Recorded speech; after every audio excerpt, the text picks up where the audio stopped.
Hello Internet, welcome to the Philosopher's Cave and to our first ever video on Socrates and Plato. This video we're going to look at the lives of Socrates and Plato, and then we're going to look at their metaphysics, and then very briefly at their theology. So here's the big man himself, Socrates. He lived from 470 BC to 399 BC. He lived in Athens, and he's considered one of the founders of Western philosophy. And you know he's a big deal because all of the Greek philosophers before him are simply labelled the pre-Socratics. So he's so important that they've defined the start of a new philosophical age based on him. So, pretty big deal. He actually never wrote anything down himself, so everything we know about him and his views comes from second-hand sources, including those of his student Plato. Unfortunately, he met a sticky end, although he was quite old at the time. But he met a sticky end because he was forced to drink hemlock, a sort of poison, for corrupting the youth.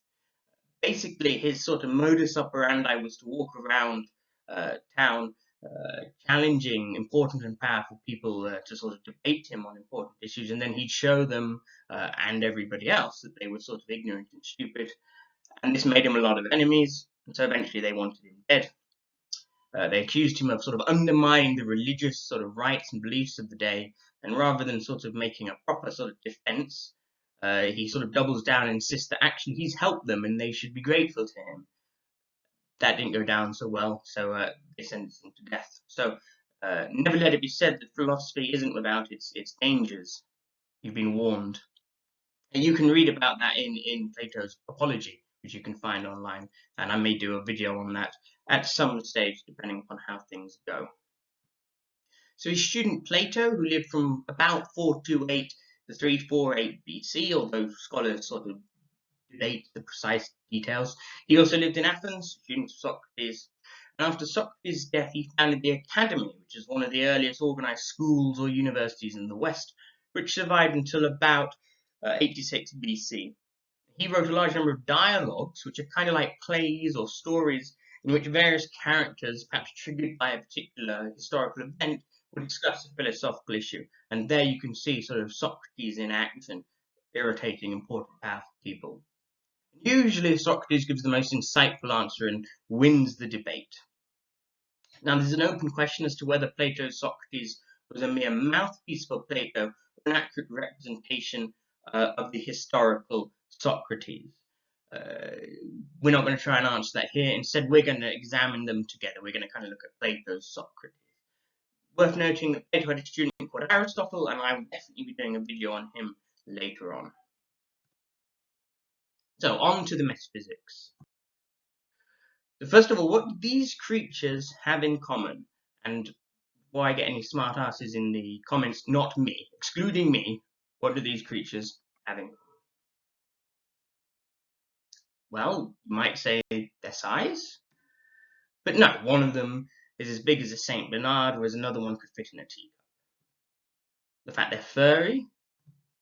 No, one of them looks like a walking rug, whereas another one was nearly hairless. Now, what could it be? And the obvious thing that's kind of leading you to that they all have in common is the fact that they're dogs. So dogginess is something that all dogs share universally. Dogginess is an example of what's called a universal. And a universal is what particular things have in common. And they're a class of mind-independent entities postulated to ground and explain relations of qualitative identity and resemblance among individuals or particulars. Don't worry, we're going to break this down. But, you might want to memorize that because it makes you look kind of smart if you can rattle that off. So other examples of universals include squareness, or being a square, blueness, being blue, humanity, being human, something we all share in common, and then maybe we might include things like goodness, goodness itself, beauty, beauty itself. Those are arguably the most interesting and the most important universals, if they exist. Now, precisely how many universals there are and their relationship to each other is a disputed question. So that's something you may want to have a think about. So far, so good. So we've got our universals. The question now becomes, well, how do they exist and where do they exist? So Plato believed that these universals, what he called forms, existed in a realm of forms, eternally, unchangingly, immaterially, and independently of the world we see around us. So they're not in this universe. You couldn't get into a rocket ship and fly to them. They're in a whole other realm. So particulars, individual objects like you and me, perhaps the chair you're sitting on, that particular blue ball, that particular tree, they then participate in the relevant forms, with the forms themselves inhering in the particular.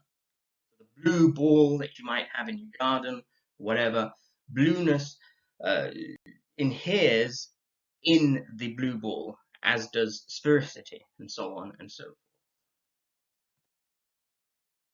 Plato saw the world as divided into two realms. First, there's our world, which is imperfect and ever-changing.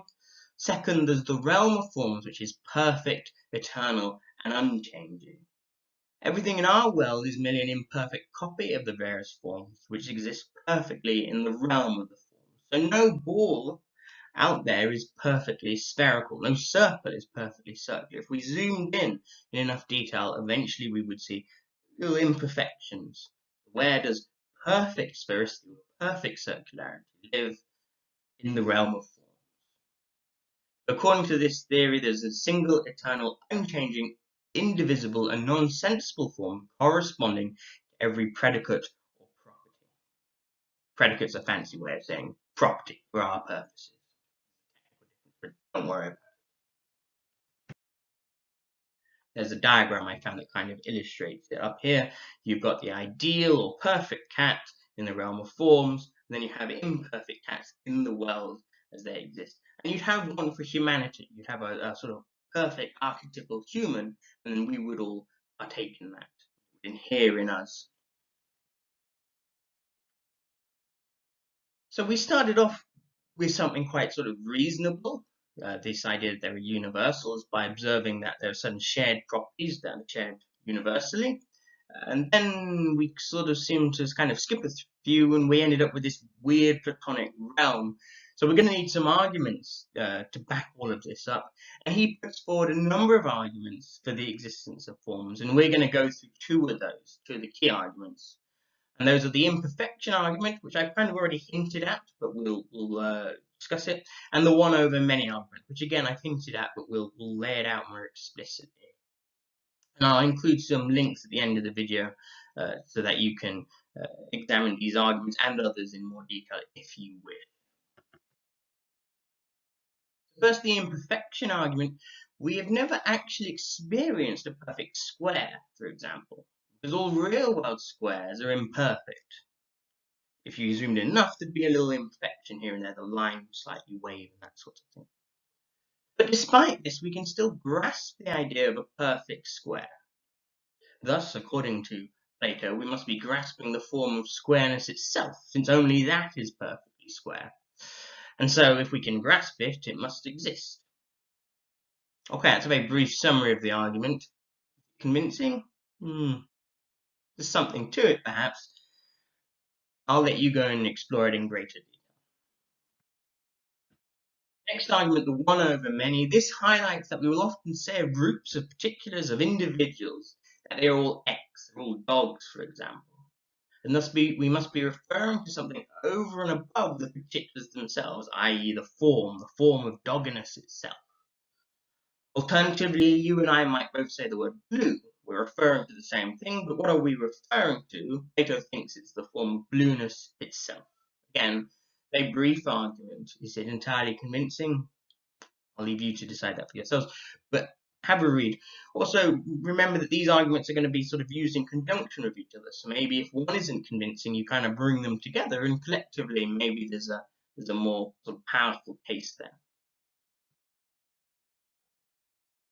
Now on to the allegory of the cave, and this is where the title of this channel comes from. So we can grasp the imperfect material world through our senses, through our eyes, ears, so on and so forth. But we grasp the forms and the realm of forms through reason, intellect, and contemplation. So when we philosophize, or just think very deeply about these issues, and grasp the forms themselves, we begin to arrive at true, certain, permanent knowledge. And we begin to understand something eternal and divine. So there's almost a sort of religious or spiritual significance to philosophy. And this runs throughout Platonic thought and through his sort of intellectual descendants. The Neo-Platonists, philosophy was almost like a religion.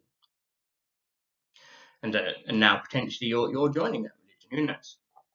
So Plato illustrated this sort of idea, the idea of the importance and spiritual significance of philosophy using an allegory, the allegory of the cave. In his book, The Republic, Plato has Socrates ask Glaucon, who was another ancient Greek, to imagine a group of people who spent their whole lives chained up in a cave. And you can see a picture I found of them there. They're chained in such a way that they can only see one blank wall. Now behind them, and unknown to them, burns a fire which casts flickering light onto the wall. Various objects pass in front of the fire, and here you can sort of see these strange cloaked figures carrying certain objects in front of the fire which cast the shadow. Various objects pass in front of the fire, casting shadows onto the wall. Now, the prisoners, given that this is all they've ever known, think that the shadows are the real objects themselves, and that this is all there is to reality. But one day a prisoner is freed from his shackles. He starts to move around and sees the fire. And at first, having only ever seen shadows, the bright fire hurts his eyes, so in pain he runs back to what he knew and continues to stare at the wall. However, somebody then drags the prisoner away, past the fire, outside the cave and into the sunlight. And you can see that there in quite a powerful image. And at first the prisoner is utterly blinded by the sun and can see nothing. Gradually, however, his eyes adjust, and he begins to see the world around him. He sees real trees, real rocks, and real water. At night, he can see the moon and the stars, and eventually he sees the sun itself. And the prisoner then realizes that this world is far superior to the world in the cave. So modern day sort of images or stories that are similar to this would be things like The Matrix, where we're living in a fantasy. We think that reality is one thing, but really it's something much bigger than that. And the goal ultimately is to escape from our flawed reality and to see the world as it really is. So this idea runs throughout literature, fiction, movies, and various religions too. The prisoner then wants to release the other prisoners and to show them the real world outside of the cave. However, when he re-enters the cave, his eyes are unused to the darkness, and so he stumbles about blindly. The other prisoners would assume from this that a journey outside the cave is harmful. After all, he's staggering around, and so they would resist leaving. And indeed, they're so convinced of this, and so opposed to leaving the cave, that they would rather kill the freed prisoner than believe him and follow him outside. Question: what happened to Socrates? Perhaps the idea of this allegory becomes clearer. I think that Plato views Socrates as being like that prisoner. He's trying to bring the ancient Athenians up into a higher level of awareness to see the world as it really is, and they're not interested. Indeed, they'd rather kill him. So in this allegory, the philosopher who grasps the forms themselves is like the freed prisoner. He sees the world for what it really is and is greatly benefited by it. However, the rest of the world will resist his ideas and teachings, even to the point of violence. So I guess that if you guys kill me, I kind of had it coming because I was warned. So maybe some questions to think about. Is there any truth to this allegory? It crops up, as I said, time and time again in fiction, film, literature, and in various religions in various ways. So maybe there's something to this allegory. Maybe it's something about the human condition that means this allegory is true, a true allegory. Another question: are there any other famous historical figures who might be considered analogous to the freed slave? Did any of them get killed? Are we really chained by our own ignorance and deeply mistaken about the nature of the world and reality? Something to think about. So moving on, Plato believed that our souls pre-existed our body in the realm of forms. There we directly apprehended the forms themselves and had perfect knowledge. Our souls were then united with our earthly bodies, and we then forgot all this knowledge. Thus when we learn, really are we recollecting what we already knew but have forgotten. And when we die, we will return to the realm of forms. Plato and Socrates start to get a bit weird here, don't they? He puts forward a number of arguments for the immortality of the soul. 4 key arguments are the theory of opposites, the theory of recollection, the argument from affinity, and the argument from form of life. And I'm going to examine these arguments in more detail in future videos, so expect some more information on that. But the important thing to note is that Plato did believe we have an immortal, immaterial soul. So here we're moving more onto Plato's sort of theology. So Plato did believe in a creator god called the demiurge, which simply means the craftsman. This demiurge creates the universe out of pre-existing eternal matter based on the realm of forms. So there's no creation ex nihilo as we find in the Abrahamic religions, but there is a sort of creator god, which is interesting given Plato and Socrates lived in a polytheistic sort of context. The world itself, as well as humans and other creatures, has a soul, the world soul. So the world itself is alive and is sort of an animal like us, maybe sort of bigger and better in some ways, but it's alive like us. And thus the realm of forms, matter, and the demiurge all pre-exist the universe and are eternal and uncreated. So wrapping everything up, Plato's Metaphysics. There's the immaterial, eternal, and unchanging realm of forms. Our world and the things within it partake in these forms, the forms inhering in particulars. Plato's theology, a demiurge fashioned the world out of pre-existing materials, using the forms as a model. We have immortal souls which return to the realm of forms when we die, and the world itself has a soul. I hope you enjoyed this video. This is the first video like this I've ever made. I don't have very much equipment. I'm just using the camera in my laptop, and I'm using PowerPoint. But it's similar to the sorts of lectures I produce at university, and I thought that the general public might find some of them interesting. So if you did, don't forget to leave a like and subscribe. That's what all the YouTubers say.